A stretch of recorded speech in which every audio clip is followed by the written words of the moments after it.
अपने जीवन के अंदर किसी भी प्रकार से नशीली चीज़ों को आने नहीं देना चाहिए, क्योंकि परमेश्वर इस चीज़ के खिलाफ है। आप और मैं जानते हैं कि हमारा शरीर परमेश्वर का मंदिर है, वो पवित्र रखना ज़रूरी है। और कोई भी नशीली चीज़ों को हम अपने शरीर में जगह देते हैं, तब हमारा शरीर अशुद्ध हो जाता है, अपवित्र हो जाता है, परमेश्वर के योग्य नहीं रहता है।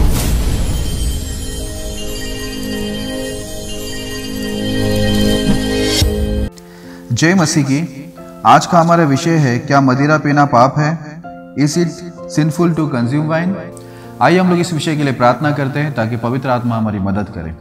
खुदावंद यीशु मसीह, हम धन्यवाद करते हैं प्रभु इस दिए हुए वचन के लिए, इस विषय के लिए धन्यवाद देते हैं। दुआ करते हैं प्रभु आपके दास को पवित्र आत्मा से इस वचन को अच्छे एक्सप्लेन करने में मदद सहायता करना, और सुनने वाले सभी भाई बहनों को इस वचनों के द्वारा, इस विषय के द्वारा आप आशीष करना। आप करेंगे, धन्यवाद देते हैं। प्रार्थना यीशु के नाम में करते हैं, आमीन। तो मेरे प्रिय भाई बहनों, जैसे कि आज का जो हमारा विषय है, क्या मदिरा पीना पाप है, तो आज हम लोग बाइबल से देखेंगे कि बाइबल क्या बताती है, यानी परमेश्वर का वचन, परमेश्वर का नियम हमें क्या बताती है इस विषय में। सबसे पहले मैं आपको दो व्यक्ति बताऊंगा, एक जूना करार से, एक नया करार से। दोनों इंसान परमेश्वर की ओर से जन्म लिए हैं, और दोनों की माता जो है बांझ थी, और दोनों की तरफ परमेश्वर की ओर से सुरदूत आकर उनसे बातें किए। एक जन से उनके माँ से बात हुआ, पिताजी से भी बात हुए, और दूसरा नया करार में केवल उनके पिताजी से सुरदूत ने बात किए उनके जन्म के बारे में। तो सबसे पहले हम लोग न्यायियों उसका 13 अध्याय 4 वचन पढ़ेंगे और 14 वचन को पढ़ेंगे। इसलिए अब सावधान रह कि न तो दाख मधु या और किसी भांति की मदिरा पिए, और न कोई अशुद्ध वस्तु खाए। यह कोई वस्तु जो दाखलता से उत्पन्न होती है न खाए, और न दाख मधु या और किसी भांति की मदिरा पिए, और न कोई अशुद्ध वस्तु खाए। जो आगे मैंने इसको दी थी उसी को माने। मेरे प्रिय भाई बहनों, यहाँ पर हम लोग देखते हैं कि शिमशोन की माँ से यहाँ पर सुरदूत आकर बात करता है और उनको बताता है कि तू बांझ है, लेकिन अभी तुझे पुत्र होने वाला है। लेकिन तुझे इस बात का ध्यान रखना है कि तुझे किसी भी भांति का मदिरा या दाख मधु नहीं पीना है। और जब हम लोग देखते हैं आगे, हम देखते हैं 14 में उनके पिताजी जाकर वापस से उस सुरदूत से बात करके पूछते हैं, तभी वापस वो सुरदूत उनको यही बात बताता है कि किसी भी प्रकार का मदिरा या दाख मधु या दाख से उत्पन्न होने वाली कोई भी वस्तुओं को खाना नहीं है, पीना नहीं है, और कोई भी अशुद्ध वस्तुओं को, कोई भी नशीली चीजों को खाना या पीना नहीं है करके, क्योंकि परमेश्वर की ओर से शिमशोन का क्या होने वाला था? जन्म होने वाला था। मेरे प्रिय भाई बहनों, यहाँ पर हम लोग को देखने क्या मिलता है? दाख मधु या हम लोग देखते हैं मदिरा, ये दोनों चीज गलत है करके परमेश्वर क्या कर रहा है? वहां पर उसको खाने पीने के लिए, ये बात के लिए मना कर रहा है। अगर वो चीज अच्छा होता तो क्या परमेश्वर शिमशोन के माता पिता को ये आज्ञा देता कि दाख मधु मत पीना या मदिरा मत पीना, या दाखलते से निकलने वाले जो भी वस्तु बनती है नशे के लिए वो खाना पीना मत? ऐसा क्यों बोला? क्योंकि वो गलत है, वो नशीली चीज है, वो अशुद्ध चीज है, इसलिए परमेश्वर ने क्या किया? उसे मना किया। आइए मैं आपको एक और व्यक्ति के बारे में बताता हूं, नया करार के अंदर, जिसका नाम यूहन्ना है। वो भी बांझ स्त्री से जन्मा हुआ है। उनके पिताजी से सुरदूत ने आकर यूहन्ना के बारे में क्या बात किया, उसके बारे में हम लोग पढ़ेंगे, फिर आगे बढ़ेंगे। हम लोग लूका उसका 1 अध्याय 15 वचन पढ़ेंगे। क्योंकि वह प्रभु के सामने महान होगा, और दाख रस और मदिरा कभी न पिएगा, और अपनी माता के गर्भ ही से पवित्र आत्मा से परिपूर्ण हो जाएगा। मेरे प्रिय भाई बहनों, यहाँ पर यूहन्ना के बारे में साफ लिखा हुआ है कि वो परमेश्वर के सामने महान होगा, वो दाख रस और मदिरा कभी नहीं पिएगा, माँ के गर्भ से ही वो पवित्र आत्मा से परिपूर्ण होगा। अभी आप सोचिए कि सुरदूत आकर ये बात को क्यों बता रहा है कि वो दाख रस और मदिरा नहीं पिएगा। इसका मतलब यही है साफ साफ कि वहां पर वो जो लिखा हुआ है उसका परमेश्वर हमें बताना क्या चाहता है कि ये जो चीज़ है वो गलत है, जो मदिरा है, जो नशे की चीज़ है, वो पूरी तरह से गलत है। इसलिए तो वहां पर कहा कि ये मेरी ओर से ये व्यक्ति पृथ्वी पर आ रहा है यूहन्ना, और ये कभी भी दाख रस और मदिरा को नहीं पिएगा। मेरे प्रिय भाई बहनों, हम लोग ने जूना करार के अंदर शिमशोन के बारे में देखा कि उनके माँ को बोला गया कि तू सावधान रहना कि तू दाख मधु और मदिरा को तू पीना मत, अशुद्ध वस्तुओं को भी पीना खाना मत, क्योंकि ये करने से तेरे पर दंड आ सकता है, क्योंकि परमेश्वर की ओर से वहां पर क्या हो रहा था, शिमशोन का भी जन्म हो रहा था, यहाँ पर भी यूहन्ना का जन्म परमेश्वर की ओर से हो रहा था। तो दोनों जगह में हम लोग को देखने मिलता है कि दाख मधु हो या मदिरा हो या दाखरस हो, उन लोगों को क्या किया, पूरी तरह से उनको मना किया गया था, क्योंकि वो चीज गलत है। हमें जुना करार और नया करार दोनों जगह में इसका सबूत मिलता है। आइए हम लोग एक वचन को पढ़ते हैं, फिर हम लोग आगे बढ़ेंगे। यशायाह उसका 5वां अध्याय 22 वचन पढ़ेंगे। हाय उन पर जो दाख मधु पीने में वीर और मदिरा को तेज बनाने में बहादुर है। मेरे प्रिय भाई बहनों, यशायाह की इस पुस्तक में भी साफ लिखा हुआ है, हाय उन पर जो दाख मधु पीने में वीर है और मदिरा तेज करने में बहादुर है। आज बाइबल के अंदर साफ लिखा है कि उनके ऊपर हाय करके, जो दाख मधु पीते हैं या मदिरा पीते हैं, इनके ऊपर परमेश्वर की ओर से क्रोध है। तो बाइबल अगर आप जूना करार से पढ़ो या नया करार से पढ़ो, अगर आप प्रार्थना करके ढूंढोगे तो आपको सारे वचन मिलेंगे जो हमें इस बात से मना करता है कि हम लोग कोई भी नशीली पदार्थों को ना खाना चाहिए, ना पीना चाहिए, ना किसी भी प्रकार से अपने जीवन के अंदर उसको हम लोग किसी भी प्रकार से नशीली चीज़ों को आने नहीं देना चाहिए, क्योंकि परमेश्वर इस चीज़ के खिलाफ है। आप और मैं जानते हैं कि हमारा शरीर परमेश्वर का मंदिर है, वो पवित्र रखना ज़रूरी है। और कोई भी नशीली चीज़ों को हम अपने शरीर में जगह देते हैं, तब हमारा शरीर अशुद्ध हो जाता है, अपवित्र हो जाता है, परमेश्वर के योग्य नहीं रहता है। इसलिए यहाँ पर साफ लिखा है, जो मदिरा पीता है या दाख मधु पीता है, उनके ऊपर क्या है, हाय करके। अभी हम लोग देखेंगे कि नशा करने से, मदिरा या दाख मधु पीने से उसका परिणाम क्या होता है। हम लोग बाइबल से अगर देखें तो बाइबल हमें सब बातों को बताती है। इसका जो परिणाम है पूरी तरह से बुराई होता है, जो भी होता है बुरा होता है, कुछ अच्छा होता ही नहीं है। दाख मधु पीने से, मदिरा पीने से, जो नशीली चीज है, कुछ भी चीज जब एक इंसान पीता है तो वहां पर कुछ ना कुछ नुकसान या गलत काम के लिए वो यूज किया जाता है। तो आइए हम लोग उस बातों को देखते हैं। आइए हम लोग एक वचन को पढ़ते, फिर हम लोग आगे बढ़ेंगे। उत्पत्ति उसका 9वां अध्याय 21 वचन। और वह दाख मधु पीकर मतवाला हुआ और अपने तंबू के भीतर नंगा हो गया। मेरे प्रिय भाई बहनों, यहाँ पर हम लोग देखते हैं नोहा के बारे में। हम सभी लोग उन्हें जानते हैं अच्छी रीति से, क्योंकि वो धार्मिक था, परमेश्वर के साथ चला हुआ था और प्रभु के अनुग्रह में था।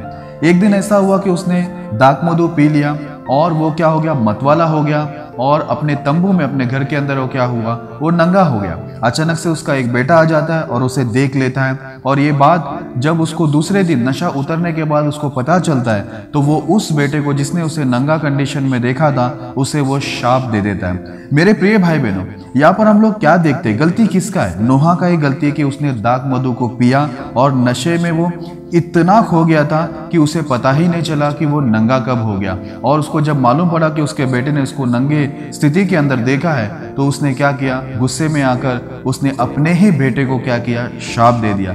जबकि ये अच्छी बात नहीं है, लेकिन यहाँ पर पूरी गलती हम लोग देखते हैं नोहा का। भले वो धार्मिक था, लेकिन धार्मिक व्यक्ति भी अगर नशा करता है तो वो क्या हो जाता है, होश से बाहर चला जाता है। उसको किसी प्रकार का होश नहीं रहता है कि वो क्या कर रहा है और क्या नहीं कर रहा है। इसके वजह से वो नंगा था और उसके बेटे ने उसे देखा, और बेकार में आज उसका बेटा क्या हो गया, शापित हो गया। लेकिन हम पूरी गलती देखते हैं कि इसमें नोहा का ही था, क्योंकि उसी ने क्या किया था, नशा किया था। आइए हम लोग एक और उदाहरण देखते हैं बाइबल से। उत्पत्ति उसका 19वां अध्याय 32 वचन हम पढ़ेंगे। इसलिए हम अपने पिता को दाख मधु पिलाकर उसके साथ सोए, जिससे कि हम अपने पिता के वंश को बचाए रखें। मेरे प्रिय भाई बहनों, जैसे कि आप लोग जानते हैं कि लूत की पत्नी मर चुकी होती है, उसके बाद उनके दोनों बेटी लोग प्लान बनाते हैं कि हम लोग हमारे पिताजी को दाख मधु पिलाकर हम लोग उनके साथ शारीरिक संबंध बनाएंगे, जिससे हमें संतान उत्पन्न हो।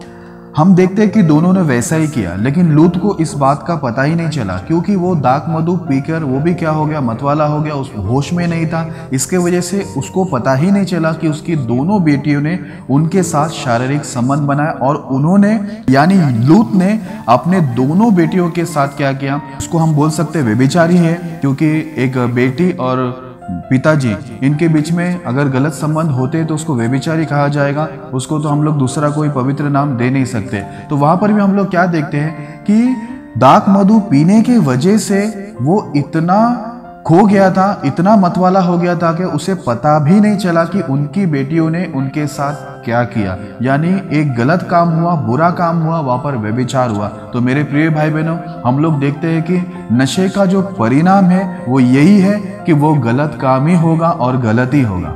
आइए हम लोग एक वचन को पढ़ते फिर हम लोग आगे बढ़ेंगे। नीति वचन उसका 23वां अध्याय 29 से लेकर 35 तक पढ़ेंगे। कौन कहता है हाय, कौन कहता है हाय हाय, कौन झगड़े रगड़े में फंसता है, कौन बकबक करता है, किसके अकारण घाव होते हैं, किसकी आंखें लाल हो जाती है, उनकी जो दाख मधु देर तक पीते हैं और जो मसाला मिला हुआ दाख मधु ढूंढने को जाते हैं। जब दाख मधु लाल दिखाई देता है और कटोरे में उसका सुंदर रंग होता है और जब वह धार के साथ उंडेला जाता है तब उसको न देखना, क्योंकि अंत में वह सर्प के समान डसता है और करैत के समान काटता है। तू विचित्र वस्तुएं देखेगा और उल्टी सीधी बातें बकता रहेगा। तू समुद्र के बीच लेटने वाले या मस्तूल के सिरे पर सोने वाले के समान रहेगा। तू कहेगा कि मैंने मार तो खाई परंतु दुखित न हुआ, मैं पीट तो गया परंतु मुझे कुछ सुधी न थी। मैं होश में कब आऊँ, मैं तो फिर मदिरा ढूंढूंगा। मेरे प्रिय भाई बहनों, जैसे कि यहाँ पर पवित्र आत्मा के द्वारा परमेश्वर ने अपने शास्त्र में नीति वचन के अंदर लिख के रखा है कि कौन कहता है हाय है, कौन झगड़े रगड़े में फंसता है, कौन बक करता है, किसको अकारण घाव लगती है, किसकी आंखें लाल होती है। ये सब तो जो मदिरा पीते हैं, दाख मधु पीते हैं, यानी नशीली चीजों को पीते हैं, उनका ये हालत होता है। इसलिए बाइबल के अंदर क्या लिखा हुआ है कि ये जो दाख मधु या मदिरा जो नशीली चीज है उसका कलर लाल होता है, देखने में बहुत सुंदर होता है, लेकिन बाइबल के अंदर लिखा है जब उसको कटोरे में डाले तो तू उसकी तरफ देखना मत, क्योंकि अंत में वो तुझे क्या करेगा, सांप की तरह ढसेगा। तू विचित्र वस्तु को देखेगा और उल्टी सीधी तू बात करेगा।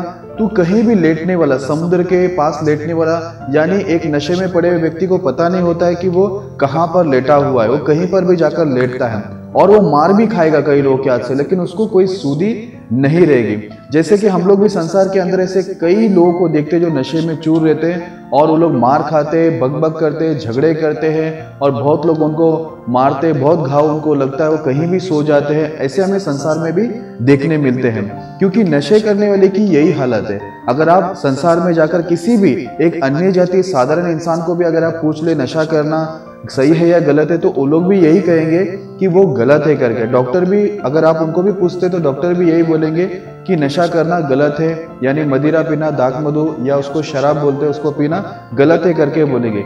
यदि आप कोई शराब पीने वाले को जाकर पूछे कि शराब पीना सही है या गलत है, तो वो भी यही कहेगा कि गलत है, लेकिन मैं पी रहा हूँ, मेरा नशा छूट नहीं रहा है, मैं बर्बाद हो गया। बहुत लोग के मुझ से सुनने को मिलता है, सारा संसार यही बात कहता है। बहुत सारे ऐसे भी राज्य है जहां पर तो बहुत शराब का विरोध किया जाता है, नशीली चीजों का विरोध किया जाता है कि वहां पर बंद किए जाए, क्योंकि सब लोग इस बातों को आम से आम लोग भी जानते हैं कि जो नशीली चीज है वो एक इंसान के लिए वो घातक है, वो जहरीला है और एक दिन क्या होगा, उनको नुकसान पहुंचाएगा उनके शरीर में। जैसे शराब पी पी कर कई लोगों का क्या हुआ है, उनका जो लीवर है वो सड़ गया है, कितने लोग मर गए, कितने लोगों का घर उजड़ गया है झगड़े की वजह से। क्योंकि शराब पीने वालों को पता ही नहीं चलता, नशे में वो अपनी बीवी से, बच्चों से झगड़ता है, एरिया वालों से झगड़ता है और पीते पीते एक दिन क्या हो जाता है, वो मर भी जाता है। तो सब लोग इस बातों को जानते हैं कि मदिरा या दाख मधु या हम उसको शराब बोलते हैं, ये पीने वाले की हालत खराब ही होता है और उनकी वजह से दूसरों को भी परेशानी होती है। जैसे मैंने आज आपको बताया, नूहा के बारे में बताया, और वैसे ही लोत की जो बेटी है, दोनों उन लोग ने भी उनको मदिरा दाख मधु पिलाकर उनको क्या किया, उनके साथ उन्होंने शारीरिक संबंध बनाया। तो हम लोग को देखने मिलता है कि ये जो नशीली चीज है, इसको पीने के बाद एक इंसान होश में नहीं रहता, वहां पर कुछ ना कुछ गलत ही होता है। लेकिन अब यहाँ पर सवाल उठता है कि कई लोगों का ये कहना है कि यीशु मसीह ने काना के अंदर वहां पर क्या बनाया, दाखरस बनाया करके। अब ये बहुत बड़ा मुद्दा है। तो कई लोगों का ये कहना है, ये मानना है कि यीशु मसीह ने क्या किया, नशीली वस्तु खुद ही बनाया और खुद ही लोगों को पिलाया। तो सबसे पहले मैं आपको एक बात समझा दूं, दाखरस, दाख मधु और मदिरा, तीन चीज बाइबल के अंदर बताए गए हैं, लेकिन इंग्लिश में तीनों को वहां पर हम लोग देखते हैं वाइन बोलते हैं। जैसे कि इंग्लिश में कुछ चीजों को एक ही नाम होता है, कॉमन नाम होता है। जैसे आज अगर आपको किसी को तू बोलना है या आप बोलना है तो इंग्लिश में यू ही बोल सकते हैं, उसके लिए आपके लिए कोई और शब्द वहां पर नहीं है। वैसे यहाँ पर हम लोग देखते हैं कि मदिरा और दाख मधु और दाख रस तीनों को बाइबल में वाइन बोला है। लेकिन मैं आपको बता दूं, यीशु मसीह ने जो बनाए थे वो दाख मधु या मदिरा नहीं बनाया था, लेकिन दाक रस बनाया था, यानी अंगूर का रस, वो भी बहुत फ्रेश था।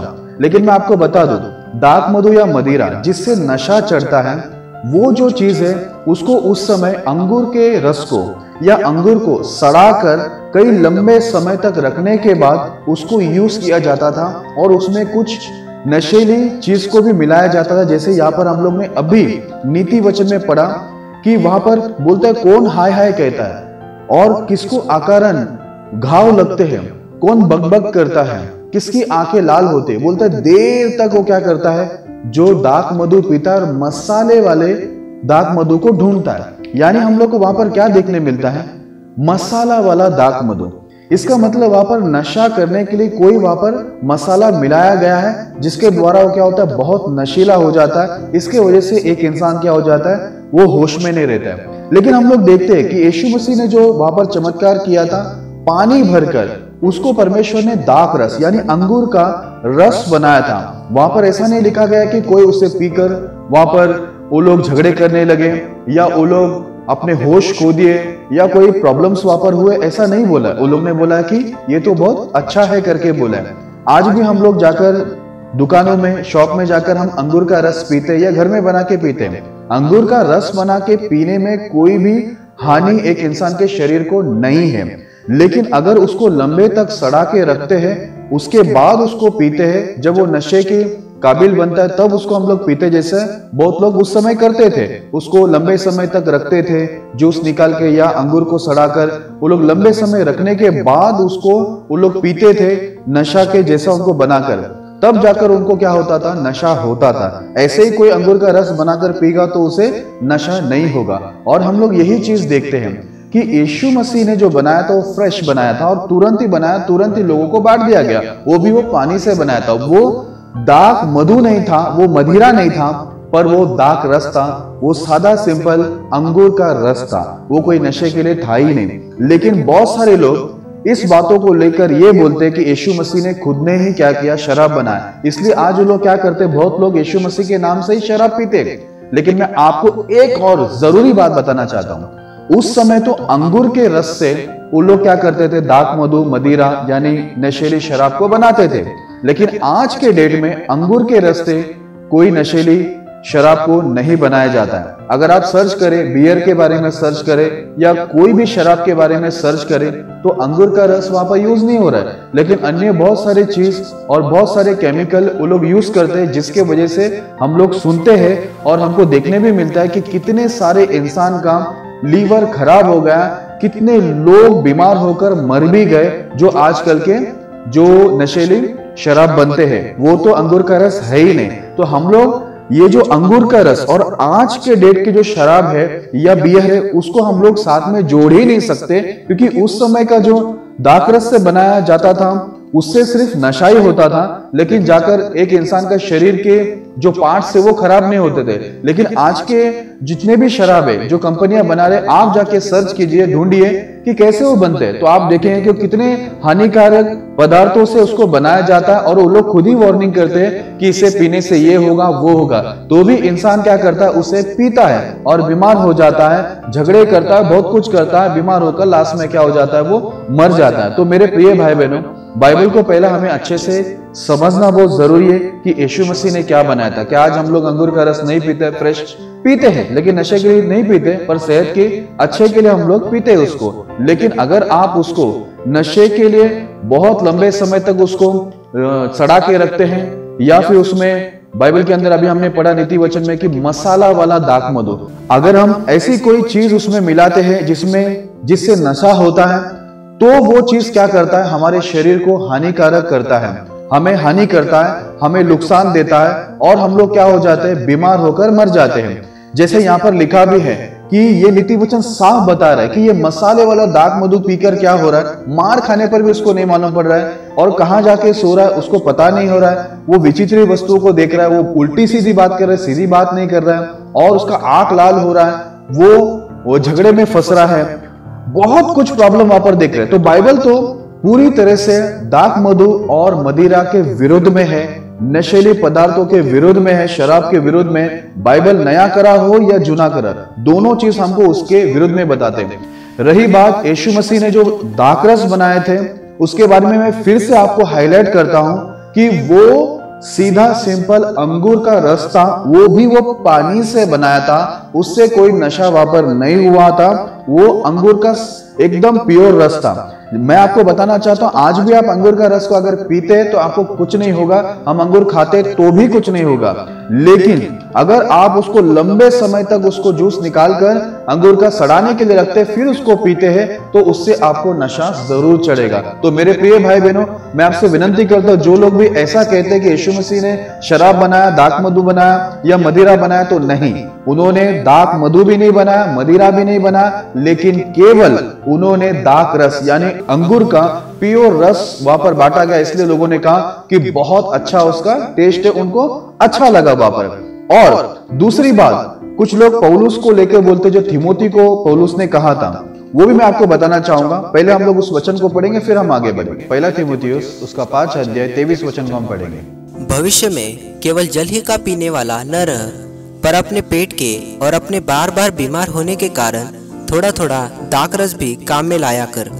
मेरे प्रिय भाई बहनों, यहाँ पर पौलुस थिमोथियुस को बोलता है, तू बार बार बीमार होता है, पेट का प्रॉब्लम्स होता है तुझे, तो तू क्या कर, केवल पानी मत पी, लेकिन बीच बीच में क्या कर, दाख रस भी पीना। यहाँ पर दाख मधु नहीं बोला है या मदिरा नहीं बोला है, क्योंकि दाख मधु और मदिरा ये दो चीज से क्या होते थे, नशे होते थे। यहाँ पर इस वचन को लेकर कई लोग ऐसा कहते हैं कि पौलुस ने खुद कहा थिमोथियुस को कि हमें थोड़ा थोड़ा शराब पीना जरूरी है, यानी मदिरा या दाख मधु जिसे बोलते हैं। लेकिन मेरे प्रिय भाई बहनों, यहाँ पर साफ क्या लिखा है, दाख रस यानी अंगूर का प्योर जूस।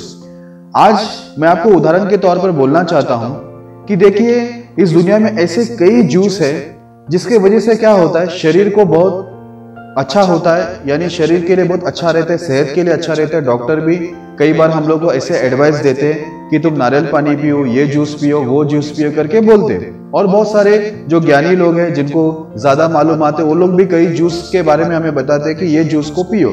जैसे कि मैं आपको एक उदाहरण बोलना चाहूंगा कि मुझे भी जब जब पेट खराब होते हैं, लूज मोशन होने लगते हैं, तो मुझे भी किसी ने बताया कि खाली पेट नारियल का पानी पी लो तो अच्छा हो जाएगा।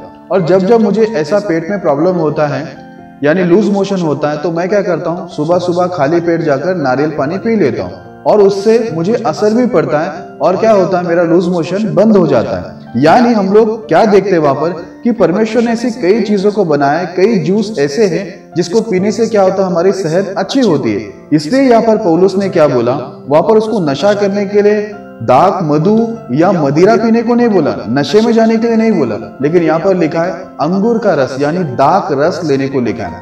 ये एक दवाई के रूप में उस समय काम भी करता था। अभी आप पूछेंगे उसका सबूत क्या है कि वो दवाई के रूप में वहां पर काम करता था। उसका वचन भी बाइबल के अंदर लिखा है, इसलिए मैंने आपको पहले ही बता दिया, कुछ वचन उधर है तो कुछ वचन इधर है। बाइबल के अंदर यशायाह में लिखा है कि सब एक जगह पे नहीं, हम जब ढूंढते हैं तो हमें मिलता है। बाइबल हमें हर सवालों का जवाब देता है। जितने भी सवाल हमारे पास है, सारे सवालों का जवाब बाइबल के अंदर ही लिखा हुआ है। तो मैं अभी आपको बताता हूं कि जो दाख रस यानी अंगूर का रस है, वो दवाई के रूप में काम करता था, ये खुद यीशु मसीह ने कहा है। तो आइए हम लोग उस वचन को पढ़ते हैं। लूका उसका 10 अध्याय 34 वचन हम पढ़ेंगे।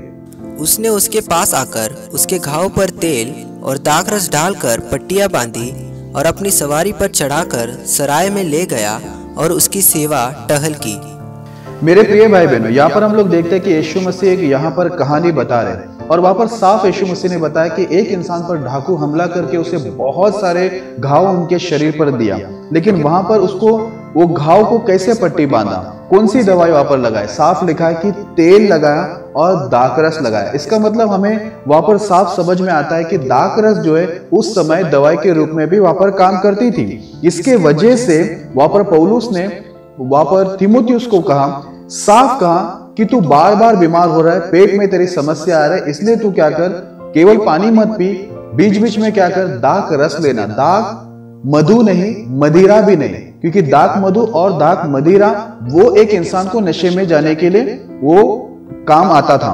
लेकिन मैं आपको बताना चाहता हूं, यहाँ पर पौलुस ने थिमोथियुस को नशे में जाने के लिए नहीं बोला, लेकिन ये बोला तेरे बीमारी की वजह से तू क्या कर, अंगूर का रस, दाक रस को तो पीना, जिसके वजह से तेरे पेट में आराम मिले, तुझे बार बार बीमार होना ना पड़े। ये बात वहां पर बताए गए। लेकिन कई लोग इसको लेकर वो लोग ये कहते हैं कि पौलुस ने उसको शराब पीने बोला, मदिरा पीने बोला, या दाक मधु पीने बोला, नशे में जाने बोला। ऐसा नहीं है मेरे प्रिय भाई बहनों। मैंने आपको उसका सबूत बताया कि जो दाक मधु होता है वो नशे की चीज होती है, मदिरा नशे की चीज होती है, पर अंगूर का रस यानी दाक रस जो बोला गया है वो नशे की चीज नहीं, वो एक सीधा सिंपल जूस है।